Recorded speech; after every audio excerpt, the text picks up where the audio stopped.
8th maths Hindi medium chapter 11 exercise 11.1 का question number 3 करेंगे। वैसे तो आपको होमवर्क में दिया था, लेकिन जो बच्चे आए हैं उन्होंने कहा कि सर हमें नहीं आया लाइव क्लास में, तो वापस मैंने ये बताया है। तो क्वेश्चन नंबर 3 को अपन देखें तो उसमें डायग्राम दे रखा है, उसका परिमाप पूछा है और दूसरा क्षेत्रफल पूछा है। परिमाप के लिए क्या क्या आएगा, तो ये डायग्राम इस चित्र को देखा तो पता चला कि बीच में तो एक आयत है और दोनों तरफ दो अर्धवृत्त हैं। तो आयत का परिमाप आएगा एक, तो प्लस वृत्त का परिमाप आएगा, दोनों आधे आधे मिलके एक हो गया।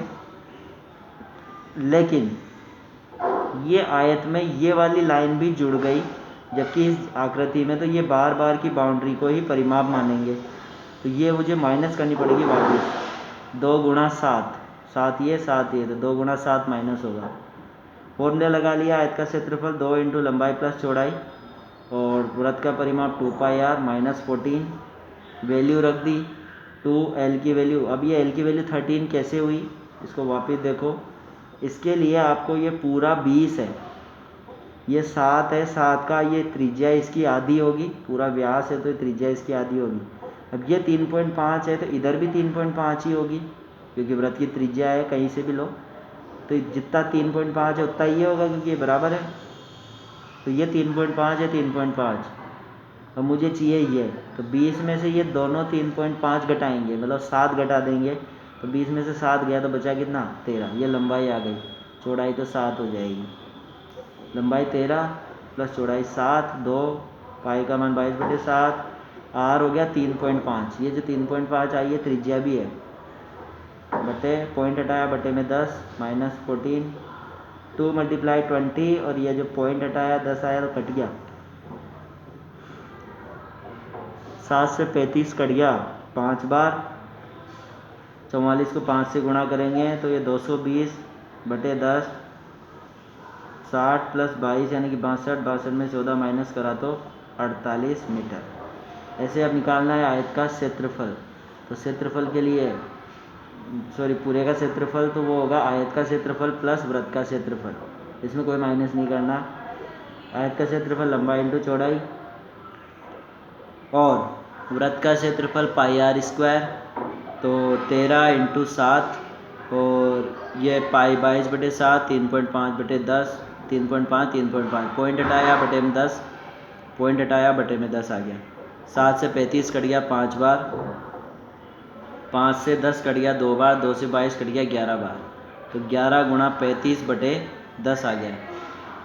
इसको और सोल्व कर लिया, दोनों गुणा करा 385, 385 में 10 का बार लगाया, 1 के बाद पॉइंट लग जाएगी, तो 31 प्लस 38.5, तो 129.5 मीटर स्क्वायर आपका इसका आंसर आ गया। इसके बाद next question, question number 4 book में देखो।